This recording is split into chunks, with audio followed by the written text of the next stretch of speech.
All right, Virgo, welcome to your weekly Sidereal Astrology forecast. This is going to be for the 28th of December through the 3rd of January. My name is Athen, and this is for Sidereal Astrology. If you are new to this type of astrology, do check the description down below because the signs are different.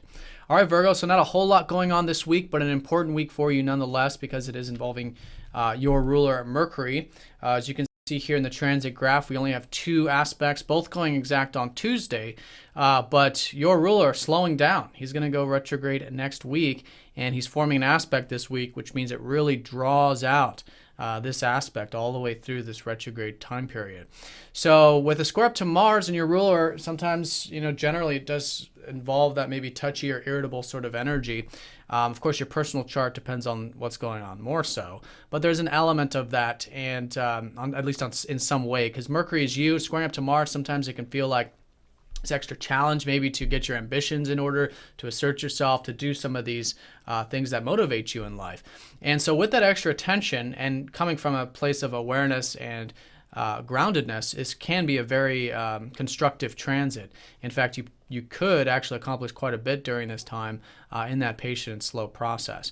So the important thing, though, is that with Mercury slowing down, it is important for you to kind of just pause for a second and reflect, as it usually is, these retrogrades that you have. But it's not retrograde yet, so just kind of slowing down and maybe thinking about things in a new light could be a good way of working with it.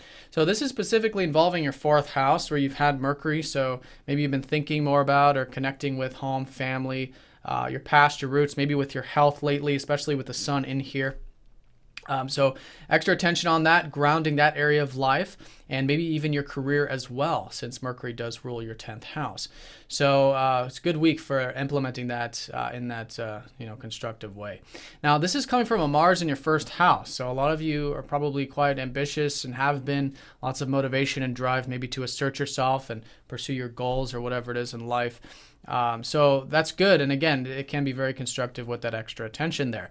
Now, Mars does rule your 3rd and your 8th. So extra areas to be aware of with this is your communications and correspondence this week. And that's pretty much the case anyways with a Mercury going station. And also your 8th house, which is the deeper connections, right? Seeing what's really meaningful to you in life and having those healthy bonds, healthy connections. Can be good, again, in that square fashion of hard work, patience, discipline. Basically, it's like having Saturn right in the middle of the mix.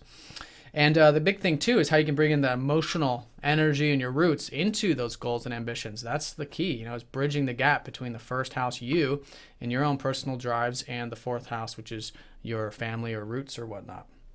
And maybe even the things that are important to you on that emotional level.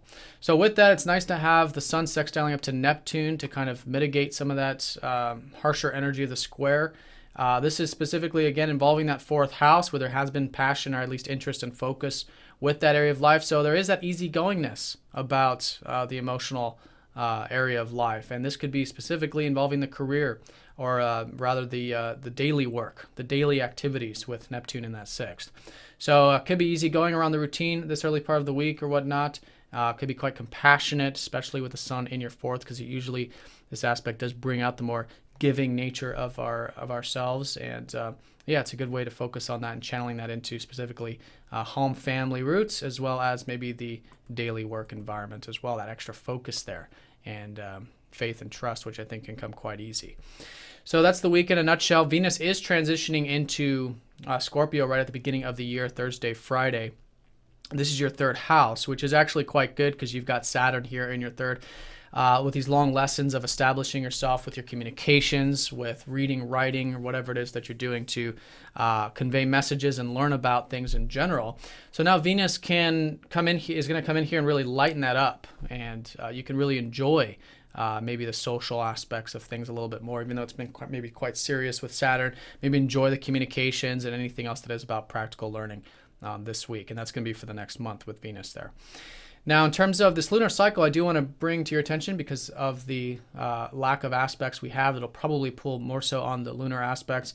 This whole lunar cycle is about that 3rd house, right? So it is about all these new beginnings these past few weeks, about communication, sharing, socializing, etc.